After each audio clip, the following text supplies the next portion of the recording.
बिस्मिल्लाहिर्रहमानिर्रहीम, अस्सलाम वालेकुम, good morning and welcome to morning at home.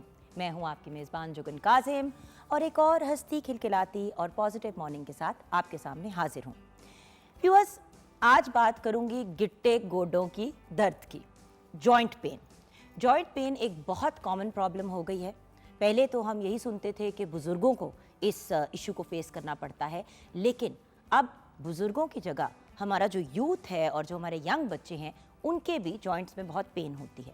इसका बहुत ज़्यादा ताल्लुक तो हमारी खुराक से भी है, क्योंकि यंग बच्चों को जब एक्स एंड पेन्स होती हैं तो उसके पीछे बैड न्यूट्रिशन या टू मच एक्सरसाइज या लैक ऑफ एक्सरसाइज का रीज़न आता है। लेकिन जब उम्र के एक सर्टन हिस्से में ख़वातीन पहुंचती हैं स्पेशली, तो उनको ऑस्टियोआर्थराइटिस, आर्थराइटिस एंड ऑस्टियोपोरोसिस के इश्यूज होने शुरू हो जाते हैं। और पाकिस्तान में ऐसी ख़वातीन की शरह बहुत ज़्यादा है, इसलिए क्योंकि हमारे यहाँ कैल्शियम का, न्यूट्रिशन का प्रॉपर ख्याल नहीं रखा जाता। अब ऑस्टियोपोरोसिस क्या है? हड्डियों का भुरभुरापन।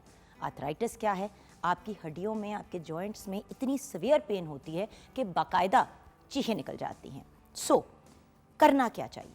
ख़वातीन क्यों इस मामले में ज़्यादा मुब्तला होती हैं? मर्द हज़रात को भी बाय द वे इशू होता है। हर दूसरे दिन हमें सुनना पड़ता है, जी फ़लाँ की हिप टूट गई, वो वॉशरूम में थे तो बाथरूम में गिर गए तो उनकी हिप बोन टूट गई, या नी रिप्लेसमेंट सर्जरी। आप सोचें कि आप गिट्टे गोडे अब अपने रिप्लेस करने शुरू कर देंगे तो ये कितना पेनफुल अमल है। इसमें क्या एहतियातें बरतनी चाहिए, और अगर कोई इंसान जॉइंट पेन का शिकार है तो फिर उसका इलाज कैसे किया जा सकता है? अल्लाह ने दो हड्डियों के बीच में एक जोड़ जो है उसको तश्कील किया गया है, तो ये इंसान की मूवमेंट में उसे हेल्प करता है। जब उस जोड़ में दर्द होनी शुरू हो जाती है तो इंसान की मूवमेंट बहुत ज़्यादा रिस्ट्रिक्ट हो जाती है। जैसे कि हमारा हिप जॉइंट होता है, शोल्डर जॉइंट होता है, नी जॉइंट होता है, हमारी रिस्ट में जॉइंट है, हमारी एल्बो में जॉइंट है, ये जो बीच का हिस्सा होता है इसके अंदर का। Now the point is, in joints का ख्याल रखना उतना ही ज़रूरी है जितना अपनी हड्डियों का ख्याल रखना। अब कभी कभी ऐसा भी होता है कि ज़्यादा कैल्शियम लेने की वजह से हमारी बॉडी में कैल्शियम डिपॉजिट्स होने शुरू हो जाते हैं। सो एहतियात करना और प्रॉपर तरीके से चीज़ों को मैनेज करना बहुत इम्पॉर्टेंट होता है। और अगर किसी ऐसी प्रॉब्लम, किसी ऐसे इशू में आप मुब्तला हों तो अल्लाह का शुक्र है आजकल बहुत सी ट्रीटमेंट्स आ गई हैं। Modern acupuncture, even Chinese acupuncture आ गया है, ऑस्टियोपैथी है, कायरोप्रैक्टर्स हैं, वो भी आपकी हेल्प कर सकते हैं। फिजियोथेरेपी का तो नाम हम बड़े अरसे से सुन रहे हैं। तो आज हमने सोचा कि हम एक ऐसी पर्सनालिटी को बुलाएंगे जो हमें बताएंगे कि back pain, knee pain, muscle pain, arthritis अगर आपको हो, शियाटिका की पेन जो है आजकल बड़ी कॉमन है, ये क्यों होती है? फाइब्रोमाइल्जिया भी एक ऐसा इशू है कि कोई मेडिकली रीज़न नहीं मिलता लेकिन बड़ी सीवियर एक्सक्रूशिएटिंग पेन होती है। तो ये सारे मामलात क्यों होते हैं, इसके बारे में भी जानेंगे। अच्छा, एक दिन मेरे जानने वाली आंटी जो हैं उनकी नी में बहुत ज़्यादा पेन थी। उन्होंने उसका कोई इलाज नहीं करवाया और उसी तरह अपने आप को मैनेज करती रहीं, पेन किलर्स लेती रहीं। अच्छा, एक और चीज़, बिला वजह के पेन किलर्स और बिला वजह की दवाइयाँ इतनी ज़्यादा लेना जो फिर आपकी किडनीज़ को भी इफ़ेक्ट करते हैं, आपके जिगर को भी इफ़ेक्ट करते हैं, आपके सारे जिस्म के ऑर्गन्स को इफ़ेक्ट करते हैं।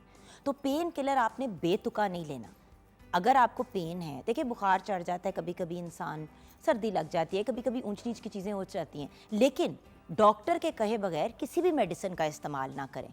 और अगर किसी चीज़ की पेन के लिए आप मेडिसिन ले ही रहे हैं तो अब ये नहीं है कि आप एंडलेसली लें। देखिए डायबिटीज़ की मेडिसिन मैनेजमेंट की आपको लेनी पड़ती है। अगर आपको ब्लड प्रेशर का इशू है तो हाई ब्लड प्रेशर के लिए भी आपको मेडिकेशन लेनी पड़ती है।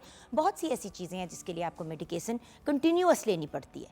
लेकिन अगर आपको जॉइंट्स और हड्डियों में पेन है और आप बिला वजह मेडिसिन लेते ही चले जा रहे हैं तो वो भी एक प्रॉब्लम हो जाती है। सो बैलेंस के साथ चलना है और चीज़ों को प्रॉपर तरीके से मेंटेन करना है और टाइमली, ऑन टाइम डॉक्टर को कंसल्ट करें। देखिए, जो पेन अभी शुरू हुई है उसका इलाज भी जल्दी हो जाता है। अगर एक पेन 6, 7, 8 साल से कंटिन्यू हो रही है तो उसका इलाज करना फिर उतना ही टाइम लेता है। और बहुत से लोगों के पास इतना टाइम भी नहीं होता कि भाई हर हफ्ते में 2 दफ़ा 3 दफ़ा फिजियोथेरेपिस्ट के पास जा रहे हैं, कायरोप्रैक्टर के पास जा रहे हैं। इंसान ने अपने भी पर्सनल बहुत से काम करने होते हैं। So be careful, take care of yourself and कोशिश करें कि बहुत ज़्यादा नहीं, लेकिन जब किसी ऐसे स्टेज पे आएँ जहाँ पे आपको पेन हो रही है और आपको समझ नहीं आ रही, उसका प्रॉपर तशख़ीस करवाएं और प्रॉपर मुस्तनद डॉक्टर के पास जाएं। एक ये भी बहुत बड़ी हमारे यहाँ प्रॉब्लम है कि हम बहुत ज़्यादा जो है वो देखिए, हिकमत की भी अपनी एक वैल्यू है, इम्पोर्टेंस है, उसके भी आपको पता है वेरी प्रो दैट होम्योपैथी से भी लोग अपना इलाज कराते हैं, लेकिन उसके अलावा भी लोग जो हैं वो चले जाएंगे कि जॉइंट पे पेन है, किसी पहलवान के पास जाके कहेंगे कि जी उसका वो कर दें, या हम पट्टी करवा रहे हैं फ़लाँ बंदे से, पता चलता है कि वो कोई रैंडम बंदा है जिसने किसी परचून की दुकान में अपना सेटअप लगाया हुआ है या कोई बाहर किसी रोड साइड पे बैठे हुए हैं। प्लीज़ व्यूअर्स, रोड साइड पे ना अपने डेंटिस्ट के पास जाना है, ना ही डॉक्टर के पास जाना है, प्रॉपर डॉक्टर के पास जाएं जिसके पास MBBS की डिग्री है, या अगर हकीम के पास भी जाना है तो उन्होंने अपने एरिया के अंदर प्रॉपर डिग्री की हो। होम्योपैथी के बंदे के पास जाएं तो उसको पता हो कि वो क्या बात कर रहा है। सो प्रॉपर डॉक्टर के पास जाना और फिर उसके साथ जो सपोर्टिव ट्रीटमेंट्स हैं उनको प्रॉपर तरीके से लेना भी बड़ा इंपॉर्टेंट है। एंड यहाँ पे अगेन मैं याद कराऊंगी कि ग़िज़ा बहुत ज़्यादा मैटर करती है। अगर आप अपनी ग़िज़ाइयत का ख्याल नहीं रखेंगे तो उससे रिलेटेड भी बहुत से प्रॉब्लम्स होते हैं, और बुरी ग़िज़ा या इनकम्प्लीट ग़िज़ा की वजह से, I am sorry viewers, diabetes जैसी बीमारियाँ, अब देखें ना हाई ब्लड प्रेशर, उसमें आप नमक का ज़्यादा इस्तेमाल करें या आपकी बॉडी में पोटेशियम बहुत कम हो जाए तो आपको बहुत सीरियस प्रॉब्लम हो सकता है ब्लड प्रेशर का। सो हर बीमारी के साथ कहीं ना कहीं ग़िज़ा कनेक्टेड है। तो आज हम बात करेंगे जॉइंट्स एंड मसल पेन्स के बारे में डॉक्टर साहब से। लेकिन अगर आपने हमसे रब्ता करना है तो 042992000648 पे आप कॉल कर सकते हैं। मॉर्निंग एट होम हमारा फेसबुक का पेज है। बढ़ते हैं शेफ़ माहम तनवीर की तरफ। अस्सलाम वालेकुम। वेलकम सलाम। आज आप क्या बना रही हैं? मैं बना रही हूँ आज peri peri bites and mango delight. Amazing.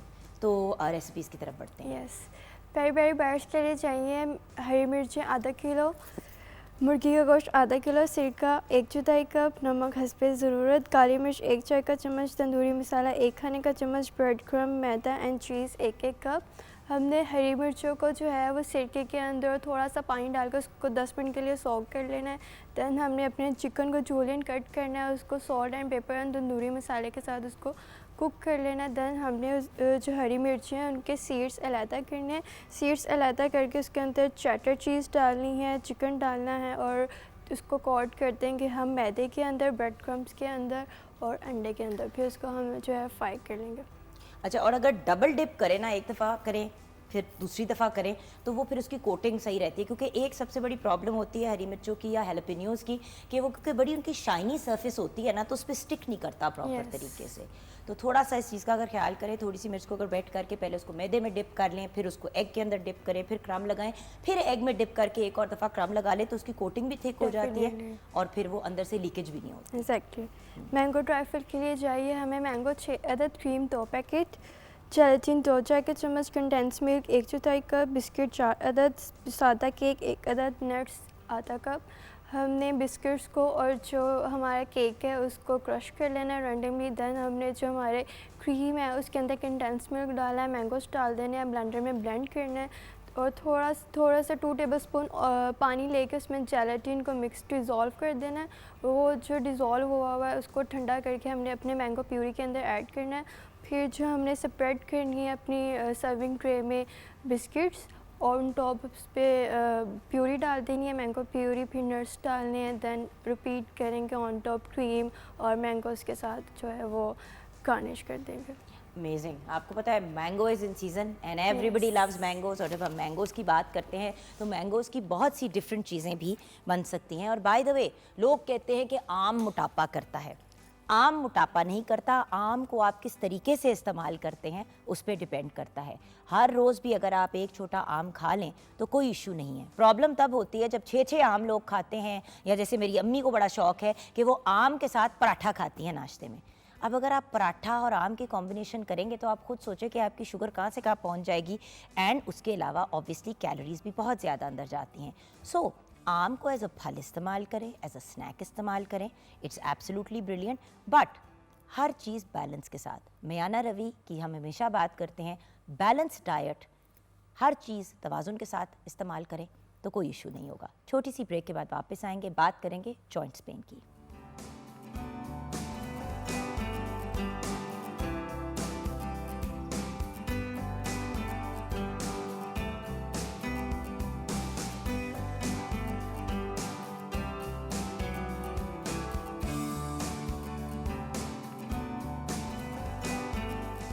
Welcome back from the break viewers. हम बात कर रहे थे जॉइंट पेन की। आप लोगों से मैंने शेयर किया कि बहुत सी ऐसी चीज़ें हैं जो हमारे जॉइंट्स की या आसान अल्फाज में गिट्टे गोडों की दर्द को कंट्रीब्यूट करते हैं। अब वो सबसे ज़्यादा कॉमन चीज़ें क्या हैं और उनका इलाज क्या है, इन पे हम डिस्कशन करेंगे डॉक्टर वसीम जावेद से। आप पिछले 10 साल से अपनी फील्ड में एक्सपर्ट हैं। आप फिजियोथेरेपी भी करते हैं, वेस्टर्न मेडिकल एक्यूपंक्चर भी करते हैं, बॉडी एडजस्टमेंट भी करते हैं, ऑस्टियोपैथी भी करते हैं और इनकी स्पेशलिटी है पेन मैनेजमेंट।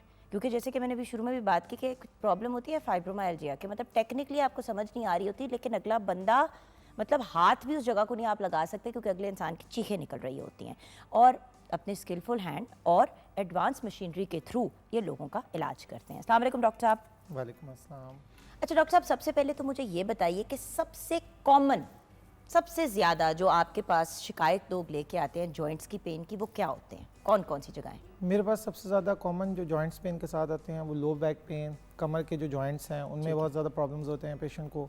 इसके अलावा नी जॉइंट पेन एक बहुत ज़्यादा डिलेमा है लोगों का कि एज बढ़ रही है, बॉडी जो है वो डिस्टर्ब हो रही है और उसके बाद नी पेन शुरू हो जाता है, शोल्डर पेन्स, नेक पेन, ये बहुत ज़्यादा कॉमन प्रेजेंटेशन हैं जो पेशेंट आते हैं। सो बेसिकली गर्दन, बैक, जी, नीज जिनको हम गोडे भी कहते हैं, और हिप बोन, हिप जॉइंट भी एक तो होता है ना बैक, और एक होता है वो हमारा सैक्रो, वो क्या कौन सा, सैक्रोआइलिक जॉइंट, वो वाला जॉइंट। अब मैं खुद उससे स्ट्रगल कर चुकी हूँ एंड बाय द वे मुझे तो early I think mid 20s में पेन शुरू हो गई थी।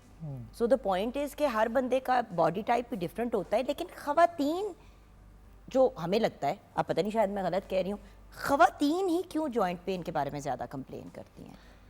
उसकी बड़ी वजह यही है फीमेल्स की कि एक तो हमारा लाइफस्टाइल एक बहुत बड़ा कंसर्न है। नॉर्मली हमारी फीमेल्स जो हैं वो जो बहुत ज़्यादा होम बाउंड रहती हैं, घर से ज़्यादा निकलती नहीं हैं, घर जो है उसी में मूव कर रही हैं, वॉक नहीं करनी, एक्सरसाइजेज नहीं करनी, ये बहुत बड़ा एक प्रॉब्लम उनका स्टार्ट हो जाता है। इसके अलावा फीमेल्स के अंदर कुछ बॉडी में हार्मोनल चेंजेस आ रहे होते हैं, that is one of the reasons जो कि इसकी कॉज बन सकता है कि जॉइंट पेन स्टार्ट हो जाए। एंड देन प्रेगनेंसीज, ऑब्वियसली जो खवातीन बच्चे पैदा, देखिए वो कहते हैं ना कि पूरा जिस्म खुलता है और फिर वापस बंद होता है आफ्टर हैविंग अ चाइल्ड, तो उस पूरी प्रोसेस से गुजरने के भी तो कुछ कॉन्सिक्वेंसेस होते हैं। बिल्कुल, इसीलिए तो आजकल अगर आप किसी गायनेकोलॉजिस्ट से बात करें या डॉक्टर से बात करें जो फीमेल हेल्थ पे फोकस करते हैं, तो वो अक्सर ये कहते हैं कि जी एक हद से ज़्यादा बच्चे एक खातून को नहीं पैदा करने चाहिए क्योंकि आपके जिस्म का बड़ा वेयर एंड टेयर होता है। एंड देन एक और बात भी तो है ना डॉक्टर साहब, हमारे यहाँ बच्चियों का उस तरह से नहीं ख्याल रखा जाता जिस तरह बच्चों का रखा जाता है। तो लड़कों की खुराक पे बड़ी तवज्जो दी जाती है जब वो छोटे भी होते हैं, बच्चियों पे इतनी ज़्यादा तवज्जो नहीं दी जाती। मैं यहाँ एक चीज़ वर्थ मेंशनिंग जो है वो शेयर करना चाहूँगा कि हमारी जो फीमेल्स जब प्रेगनेंसी से निकलती हैं ना, तो उस दौरान हमारे नॉर्मली सिस्टम है कि छिला गुजारें, छिले में बिल्कुल नहीं हिलना, नो मूवमेंट, और उसके बाद हम एक्सरसाइज प्लान ही नहीं रन करते, सारी बॉडी लूज़ हो जाती है और उसके बाद बॉडी दोबारा से रिवर्सल में नहीं जाती, एक्सरसाइजेज करनी होती हैं, मिस कर जाते हैं फीमेल्स, फिर बल्कि होना शुरू हो जाती हैं, ओबेसिटी आना शुरू हो जाती है। तो exercise is the ultimate thing, वो लाजमी करनी चाहिए इसमें। और बाय द वे प्रेगनेंसी में भी पूरी दुनिया में लोग एक्सरसाइज करते हैं, ये पाकिस्तान में ही एक कॉन्सेप्ट है, और वो होता है ना कि जैसे ही पता चला कि एक खातून एक्सपेक्टिंग है तो उसको बिस्तरे पे लिटा देते हैं। बिल्कुल, देखिए आपको कोई मेडिकल प्रॉब्लम हो, आपको प्लेसेंटा प्रीविया हो, आपको हाइपरटेंशन का इशू हो, कोई इस किस्म की चीज़ हो जिस पे डॉक्टर ने आपको कहा है कि भाई आपने आराम करना है, आपने नहीं एक्सरसाइज करनी, तो वो एक मुख्तलिफ गुफ्तगू है। बिल्कुल, लेकिन खुद ही घर वाले कहते हैं बस लेट जाओ, बस लेट जाओ, एहतियात करनी है। मतलब 9 महीने अगले के अजीरन गुजरते हैं क्योंकि कोई हिलने जुलने ही नहीं देता, और उसमें बॉडी में वीकनेस आ जाती है सारी। बिल्कुल। और फिर दूसरा एक्सट्रीम ये होता है कि बिल्कुल ही बच्ची को कहा जाता है कि सारी घर की सफाइयाँ करो, झाड़ू करो, पोछे करो, एक वो एक्सट्रीम है, और एक ये है कि बिल्कुल बिस्तरे पे लिटा देते हैं। तो बीच की भी कोई चीज़ होती है व्यूअर्स। और प्रेगनेंसी एक बीमारी नहीं है, ये एक कंडीशन है जिससे खवातीन गुजरती हैं when they are expecting a child. वो एक और ज़िंदगी को अपने अंदर ग्रो कर रही होती हैं, लेकिन इसका ये मतलब नहीं होता कि आप बिल्कुल ही बिस्तरे से जुड़ के बैठ जाओ। उसके बाद आप देखें ना 9 मंथ्स नो मूवमेंट, फिर वो एक पीरियड जिसमें 40 डेज आपने गुजारने हैं आफ्टर बेबी, और अगर आपकी सिजेरियन हुआ है तो वैसे ही वो 3 महीने का मिनिमम कहते हैं कि आपने एक्सरसाइज नहीं करनी।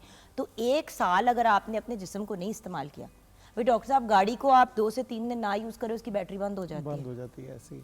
और उसके बाद एक और प्रॉब्लम आता है, फिर बच्चे को हैंडल करना है, वेट लिफ्टिंग, हर चीज़ शुरू हो जाती है, लेकिन बॉडी उतनी ताकतवर नहीं होती और वो अल्टीमेटली वीकनेस बॉडी में, जॉइंट्स में पेन शुरू कर देती है। फिर हर फीमेल मैंने देखी है उसको पेन रहता है। अच्छा डॉक्टर साहब, स्पेसिफिक एरियाज़ की बात करते हैं बिकॉज उसके बाद देन वील हमने आज ऑन एयर एक्यूपंक्चर भी लोगों को करके दिखाना है और व्यूअर्स एक्यूपंक्चर जिस्म के किसी भी हिस्से में हो सकता है, बट ऑब्वियसली हम वो एरियाज़ दिखाएंगे जो टेलीविजन पे मुनासिब अंदाज में दिखाए जा सकते हैं।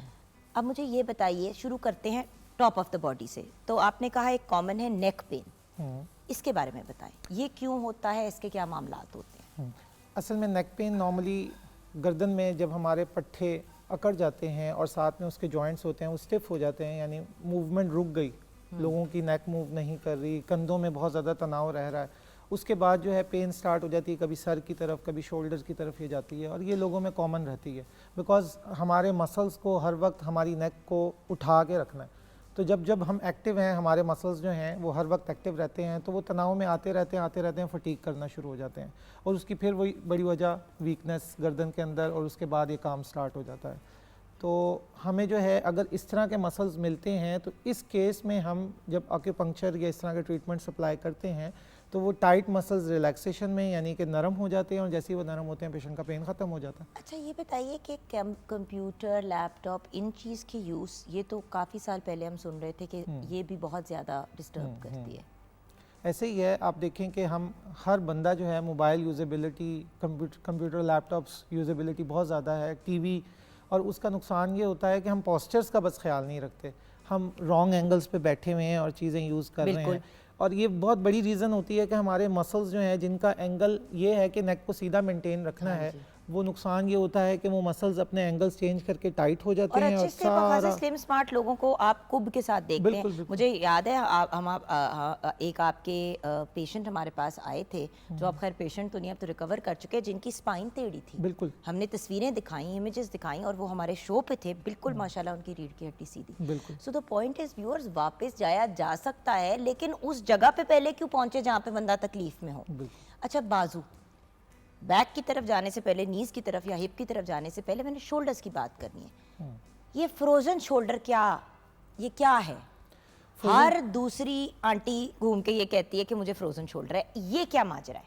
अच्छा, फ्रोजन शोल्डर बहुत कॉमन होता है उन लोगों में जिनको शुगर का इशू, होता डायबिटीज। क्या है? होता ये है कि जो जोड़ आपका जैसे कंधा है उसके ऊपर एक झिल्ली होती है जिसे हम कैप्सूल कहते हैं और कैप्सूल जो है ना वो इकट्ठी होकर बॉल्स बना देती है अपने अंदर। ठीक है। इसलिए हम एक टर्म यूज़ करते हैं इसके लिए, एडहेसिव कैप्सूलाइटिस, यानी कि एडहीजन हो गई हैं, बॉल्स बन गई हैं कैप्सूल के अंदर और वो कैप्सूल लूज होती है तो जोड़ हिलता है। जब उसमें ही बॉल्स बन जाए, उसकी मूवमेंट रिस्ट्रिक्ट हो जाए, रुक जाए, तो उसके बाद कंधा हिलता नहीं है, इसे फ्रोजन शोल्डर कहते हैं। सही। सो फ्रोजन शोल्डर के बाद अब नेक्स्ट एरिया की तरफ आते हैं। अच्छा, before we go any lower, elbow की पेन भी मैंने मर्दों में ज़्यादा सुनी है, एल्बो की और हाथों में पेन। बिल्कुल। ये क्या कहानी है? और जो खवातीन निटिंग बहुत करती हैं वगैरह, तो ये एरिया और ये हाथ जो हैं, ये इनमें क्यों पेन होती है? मैं कह रही हूँ हर एरिया की एक दो बात कर लेते हैं, उसके बाद फिर हम स्पेसिफिक्स पे चले जाएंगे। इधर एक प्रॉब्लम होता है, बहुत मशहूर टेनिस एल्बो कहलाता है, एल्बो के लेवल पे ना, अब अगला टेनिस खेले ना खेले और एल्बो हो जाता है, उसको एल्बो का पेन शुरू हो जाता है। तो हमें उसको देखना होता है कि अगर कोई बंदा बार बार रेपिटेटिव एक्टिविटीज़ कर रहा है, जैसे वो फीमेल्स जो बहुत ज़्यादा ओवर मूवमेंट करती हैं कुकिंग के दौरान, निटिंग, स्विंग, मतलब चला रही हैं मशीनें, कपड़े सी रही हैं वो फीमेल्स, तो वो जो बहुत ज़्यादा रेपिटेटिव एक्टिविटी होती है, गार्डनर्स, कुछ फीमेल्स उनको शौक होता है गार्डनिंग का, उनको ये प्रॉब्लम्स शुरू हो जाते हैं।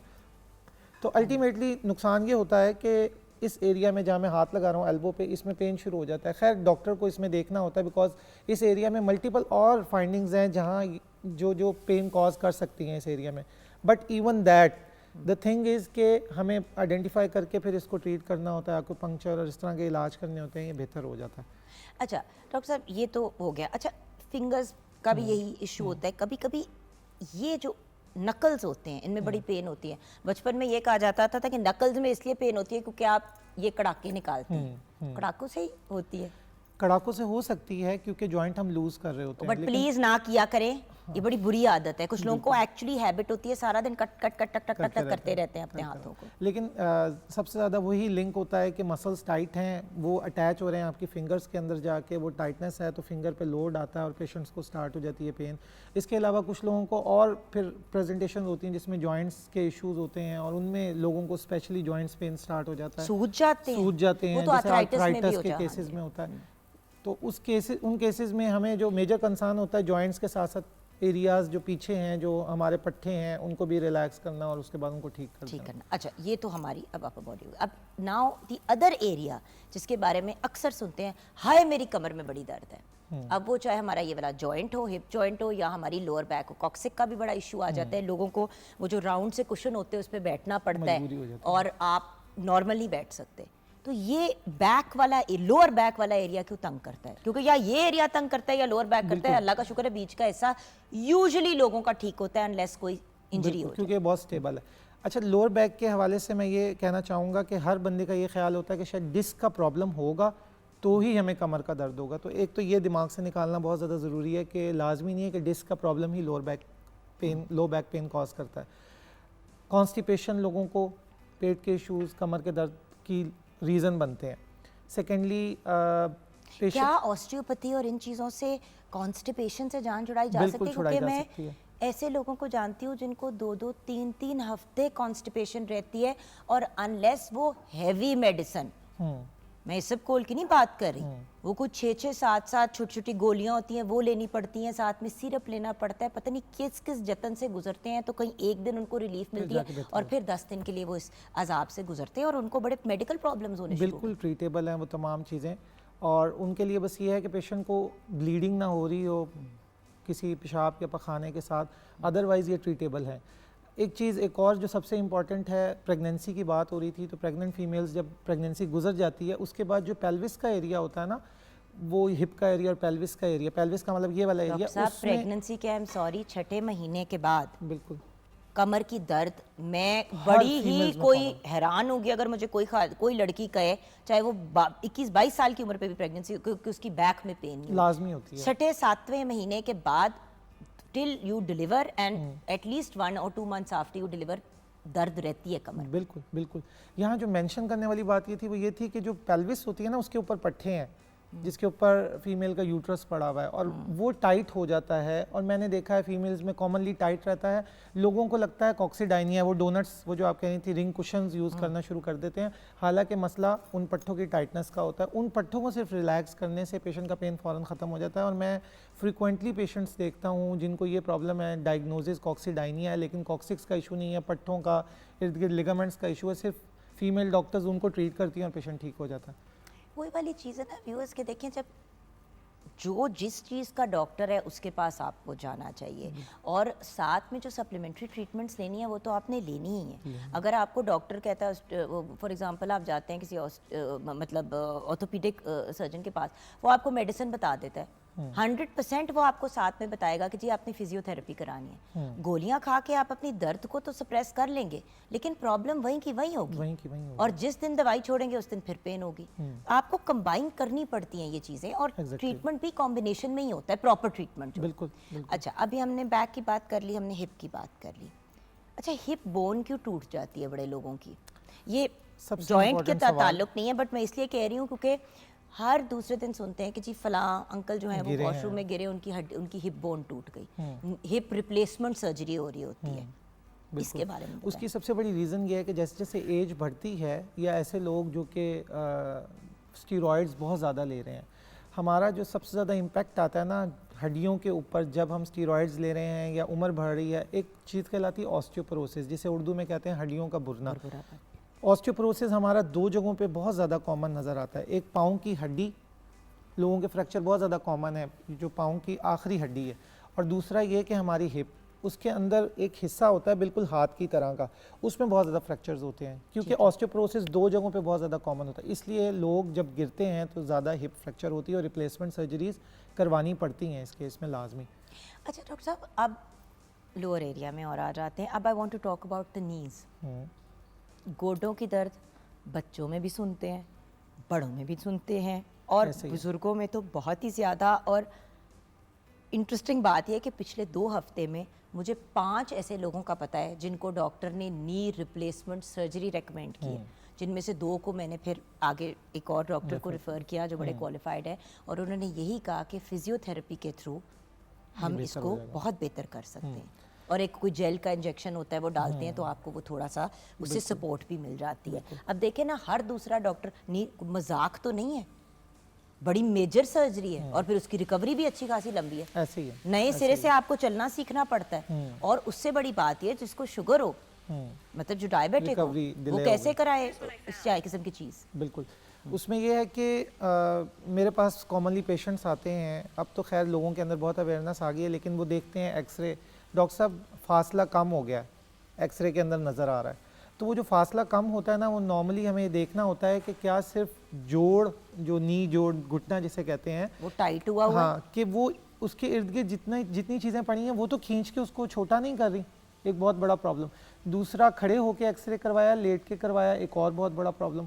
तीसरा ये कि कई दफ़ा ऐसा होता है कि पेशेंट जो है ना, उसके हिप से या एंकल से, यानी कि कूले से या गिट्टे से प्रॉब्लम ये आता है कि वो स्टिफ होते हैं तो इसका फासला कम हो जाता है, पाँव के एंगल्स चेंज होते हैं, इसका फासला कम हो जाता है। तो हमें पहले ये क्लियर करना होता है जो फासला कम है अल्टीमेटली ये गोडे की वजह से है, दूसरी जगहों की वजह से है। तो फासला कम होना कोई बहुत बड़ी चीज़ नहीं है। हाँ, हड्डियाँ बुर गई हैं फिर रिप्लेसमेंट करवा लें, लेकिन उससे पहले प्लीज़ अवॉइड करें रिप्लेसमेंट सर्जरीज़। और एक चीज़ लास्ट में मेंशन करना चाहूँगा कि जब हम स्टीरॉयड के इंजेक्शंस लगवाते हैं जॉइंट के अंदर, तो ये बड़ा इम्पॉर्टेंट है कि जैसे ही स्टीरॉयड घुसता है वो एक चीज़ कहलाती है कोलाजन, उसको तोड़ना शुरू कर देता है, तो गोडा आगे फ्यूचर में चला जाता है रिप्लेसमेंट सर्जरीज़ के लिए। तो आप उसको पहले अवॉइड करें और वो ट्रीटमेंट्स लें जो कंजर्वेटिव हैं। फाइनली पैर, अक्सर लोगों के पैर मुड़ जाते हैं, जॉइंट ही होता है ना जिधर से वो घूम जाता है पाँव।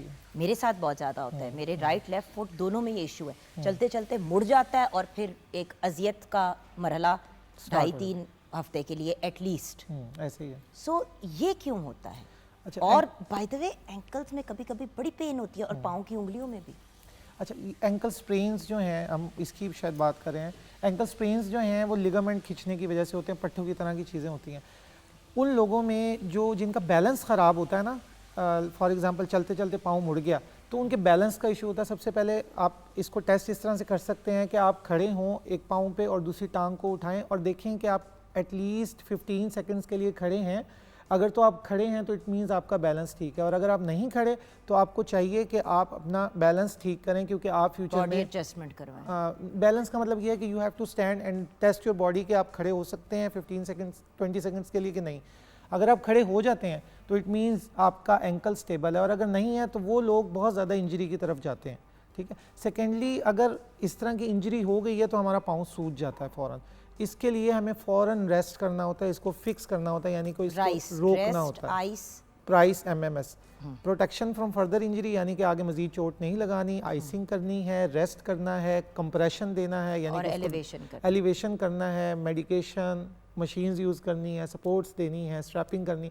तो वो पूरा नहीं, मैं कह रही हूँ बेसिक लेवल पे जो इमीडिएट आपने घर पे चीज़ करनी है। लोग क्या करते हैं, गरम टकोर करनी शुरू कर दें। खुदा का वास्ता है, बर्फ़ आपने बर्फ़ लगानी है, पाँव को ऊपर करके रखना है और रेस्ट करना है जब तक आप डॉक्टर पे नहीं पहुंचते। और कोशिश करें कि डॉक्टर के पास फ़ौरन जाएं, अपना चेकअप करवाएं, टूटा तो कुछ नहीं है व्हाटएवर, एंड देन उसके बाद जो डॉक्टर साहब ने बातें की वो सारी चीज़ें एक प्रोफेशनल करेगा। और बर्फ़ की टकोर 15 मिनट से कम नहीं करनी, क्योंकि नॉर्मली लोग क्या करते हैं, बर्फ़ का मसाज करना शुरू कर देते हैं। Apply ice for at least 20 minutes 15 minutes. अच्छा, थैंक यू। और फिंगर्स जो दर्द होती हैं पाँव की, उसका एक्चुअली व्यूअर्स अक्सर एक मेजर रीज़न जो होता है ना, वो आपके जॉइंट्स का इतना इशू नहीं होता, वो आपके अंदर पैरों के अंदर जाके वो शुगर क्रिस्टल्स डिपॉजिट हो रहे होते हैं, या यूरिक एसिड आपका बहुत हाई होता है। तो वो भी अगेन एक मेडिकल कंडीशन है। पाँव में टिंगलिंग हो रही है, फिंगर टिप्स में टिंगलिंग हो रही है, फ़ौरन डॉक्टर से रुजू करें, चेकअप कराएं, क्योंकि वही यूरिक एसिड गाउट की तरफ आपको ले जाता है और वो फिर बहुत ही अजियतनाक एक प्रॉब्लम होती है। यहाँ पे ब्रेक की तरफ जाएंगे। आप ब्रेक के बाद जब वापस आएंगे तो हम फिजिकली आपको एक्यूपंक्चर करके दिखाएंगे। लोग बड़ा डरते हैं एक्यूपंक्चर से, सुइयाँ होती हैं। आपको हम दिखाएंगे भी सुइयाँ, वहाँ पे प्रॉपर तरीके से करना भी दिखाएंगे। ये आप घर पे नहीं कर सकते, बट आपको दिखाने का मकसद ये है कि आप जाएं और कराएं। ये एक बड़ा बेहतरीन मेथड ऑफ ट्रीटमेंट है। ब्रेक के बाद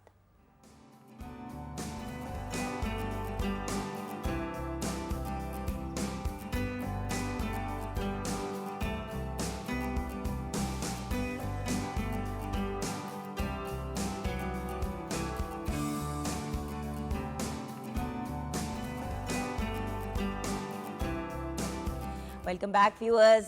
डॉक्टर वसीम हमारे साथ हैं। मैं ज़रा परे होके बैठ गई हूँ क्योंकि जब भी एक्यूपंक्चर हो रहा होता है ऑन एयर तो इनवेरेबली मुझे उसमें उसकी लपेट में ले लिया जाता है, लेकिन आज हमारे साथ अरसलान नोरेज़ हैं और हम इनके ऊपर एक्यूपंक्चर आपको करके दिखाएंगे। अरसलान बड़े घबराए हुए थे क्योंकि वो कह रहे थे कि दर्द तो नहीं होगी, तो हम यही तो आपको दिखाना चाहते हैं व्यूअर्स कि it's not a painful process.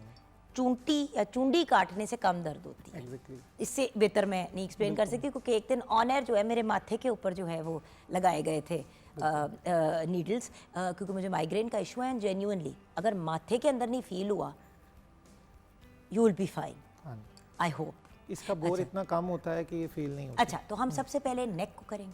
बिल्कुल। अच्छा, आमतौर पे नेक में जब पेन स्टार्ट होता है लोगों को गर्दन के ऊपर वाले हिस्से में, यानी कि दिस एरिया, इसमें स्टार्ट हो जाता है। और उसका प्रॉब्लम ये आता है कि पेशेंट को या तो सर में दर्द जा रहा है या नीचे की तरफ दर्द जा रहा है, साथ ही गर्दन साथ घूमती नहीं है डॉक्टर साहब, आप राइट लेफ्ट नहीं कर सकते नेक को। नीचे नहीं देख सकते, राइट लेफ्ट नहीं कर सकते, इस तरह के सिम्टम्स आना शुरू हो जाते हैं। तो उसके लिए हम 2 एरियाज़ में मैं नीडल लगा रहा हूँ। अभी 2 नीडल्स यूज़ करूँगा। सबसे पहले जो है मैं अल्कोहल स्वैब लाजमी यूज़ करता हूँ पेशेंट को अप्लाई करने के लिए। एरिया क्लीन करने के बाद नेक्स्ट स्टेप होता है कि अब हम नीडल को यूज़ करेंगे, और हमने इतना ख्याल से लगाना होता है क्योंकि नीचे बहुत सारी चीज़ें पड़ी हुई हैं। We have to be careful. हमने स्टेराइल नीडल यूज़ करनी होती है। स्टेराइल का मतलब यह है कि एक दफ़ा एक नीडल यूज़ हो गई उसको दोबारा यूज़ नहीं कर सकते।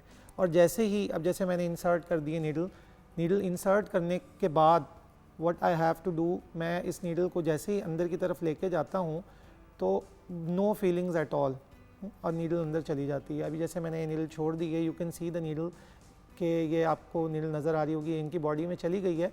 और जैसे ही नीडल जाती है तो पट्ठा फड़फड़ाता है, यानी कि ट्विच करता है, और साथ ही मसल रिलैक्सेशन में चला जाता है। ये तो वो एरिया है जिनको गर्दन के नीचे वाले हिस्से में पेन रहता है। अगर गर्दन के ऊपर वाले हिस्से में पेन रहता है तो हम ये करते हैं कि ऊपर बहुत सारे पट्ठों की लेयर्स हैं।